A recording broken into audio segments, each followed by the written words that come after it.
Aliwana, kamusta na ho kayo? Dinalaw na ho ba kayo ng anak ninyo? Anak? Siguro ho, miss na miss na ninyo ang anak ninyo. At sigurado ho ako, Aliwana, namimiss na rin ho kayo.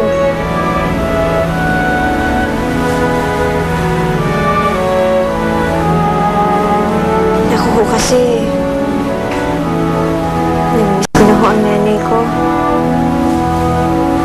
Kahit nandyan po si Inay Josefina, miss na miss ko na rin ho siya. Kung nabubuhay lang ho sana ang nanay ko. At magkalayo kami. Namimiss na rin ho siguro ako.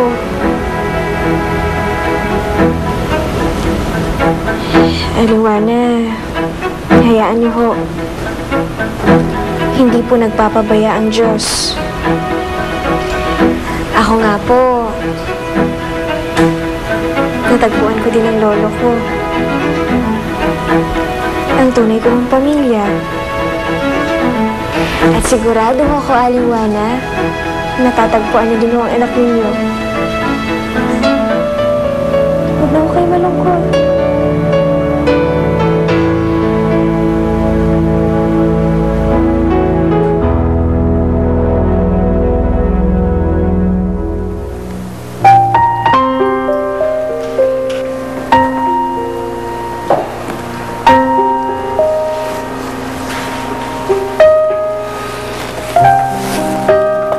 Jenny?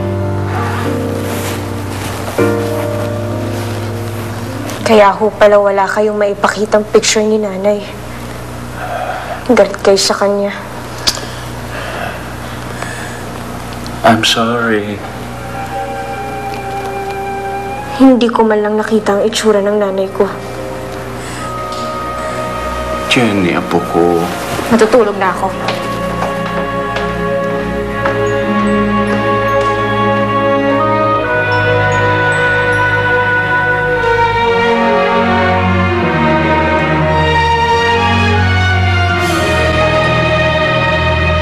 Hanggang ngayon, hindi pa rin niya ako kinakausap. Bigyan niyo lang po siya ng konting panahon. Sigurado po ako magkakaayos din po kayo.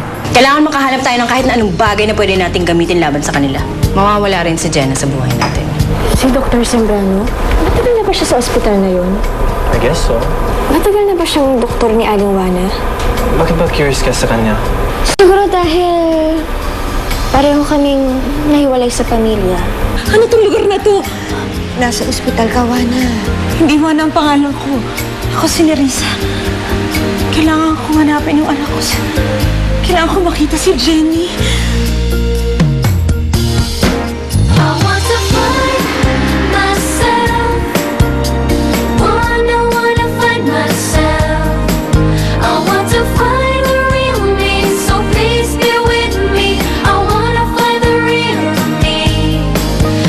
Pinakilig ka ng gusto ng mga loving moments sa Koreana. Hatid ng new best ever Sun